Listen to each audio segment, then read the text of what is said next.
Hello everyone, class 12th के students के लिए 7 मार्क्स के क्वेश्चन पोएट्री से आएंगे और जो अभी की एग्ज़ाम्स में पूछे गए क्वेश्चंस हैं उनको हमने कवर किया है ताकि आप इजी लैंग्वेज में आसानी से याद कर सकें। आपके पास टाइम बहुत कम है, इसलिए हमने क्वेश्चंस भी ज़्यादा नहीं लिए हैं। अगर आपको पहले से कुछ क्वेश्चन याद है तो आप उनको भी ज़रूर रिवाइज करें, साथ ही इन क्वेश्चन को ज़रूर ज़रूर देखें।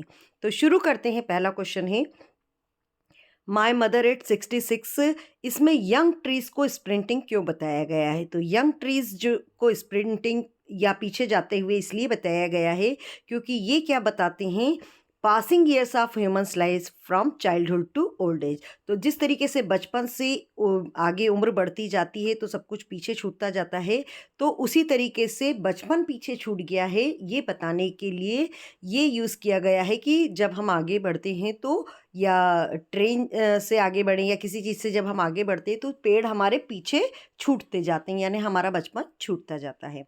सेकेंड क्वेश्चन है what is the kind of pain and ache that the poet feel. Poet को किस तरीके का दर्द महसूस हो रहा है?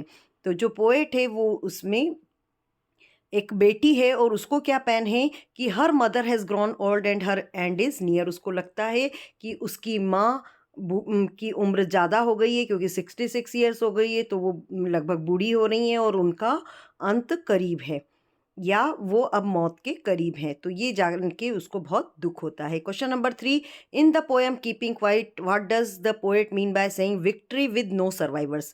विक्ट्री विद नो सर्वाइवर्स यानी आप जीत तो जाते हैं लेकिन कोई उसको सेलिब्रेट करने वाला नहीं बचता है। तो इसमें जो पोएट है वो बताते हैं कि जो सेक्रीफाइस है या फिर जो लॉस होता है ह्यूमन लाइफ का युद्ध में, उसके बारे में वो बताना चाहते हैं, तो इसलिए उन्होंने कहा है विक्ट्री विद नो सर्वाइवर्स। अगला क्वेश्चन है what are the different type of war. तो कीपिंग क्वाइट में अलग अलग प्रकार की वार बताइए। तो कौन कौन सी हैं? वो है green war, war with gas and war with fire. 3 तरह की वार बताई हैं। अगला क्वेश्चन है central idea of poem keeping quite. Keeping quiet में ये बताया गया है कि हमको सेल्फ इंट्रोस्पेक्शन यानी हमको अपने अंदर झांकना चाहिए और जो साइलेंस और पीस है उसका महत्व बताया गया है। अगला क्वेश्चन है रोड साइड स्टैंड। इसमें पोएट ने कार को सेल्फिश क्यों कहा है? क्योंकि जो कार ऑनर हैं वो रोड साइड स्टैंड के मालिकों के बारे में नहीं सोचते हैं कि उनका गुजारा किस तरीके से होगा और वो निकलते चले जाते हैं, तो वो उनसे कुछ चीज़ खरीदते नहीं है, इसलिए उनको सेल्फिश कहा गया है।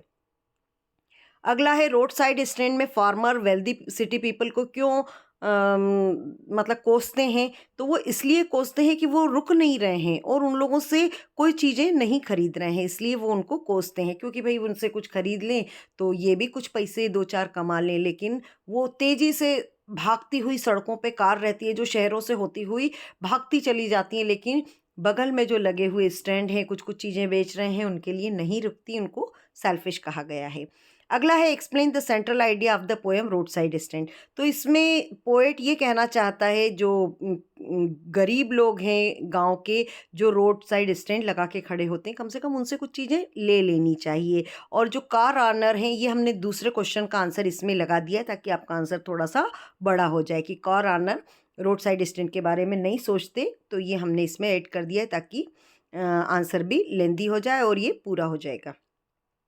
Thing of beauty. Thing of beauty का सेंट्रल आइडिया क्या है?